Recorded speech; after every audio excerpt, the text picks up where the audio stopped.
Première épître de Jean, chapitre 3.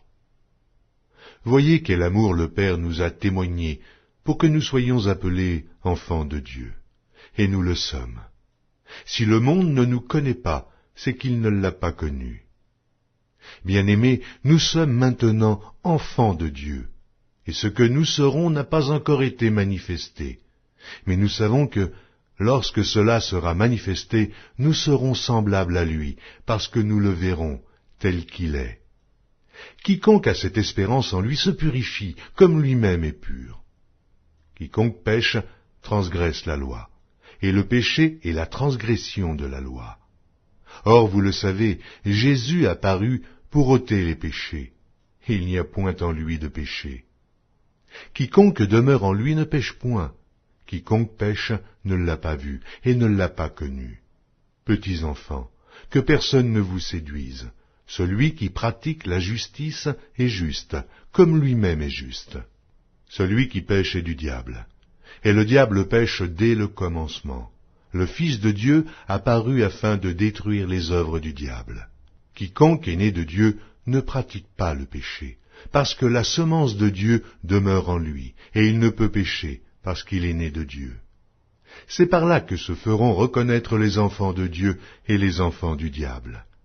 Quiconque ne pratique pas la justice n'est pas de Dieu, non plus que celui qui n'aime pas son frère.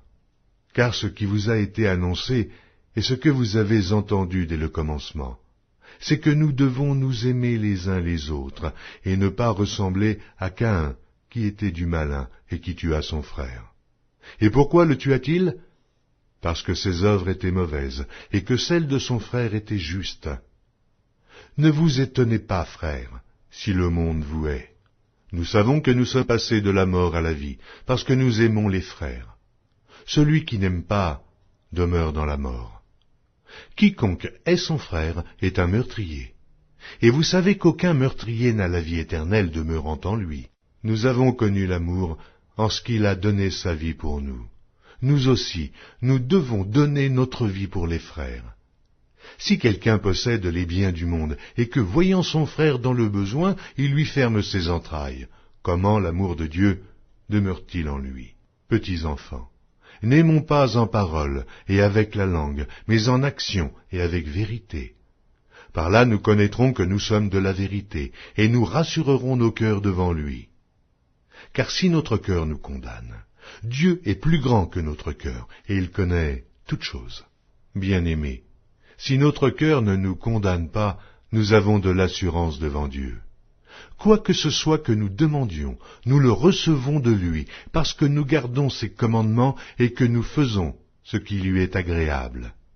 Et c'est ici son commandement, que nous croyions au nom de son Fils Jésus-Christ, et que nous nous aimions les uns les autres selon le commandement qu'il nous a donné. Celui qui garde ses commandements demeure en Dieu, et Dieu en lui. Et nous connaissons qu'il demeure en nous par l'Esprit qu'il nous a donné.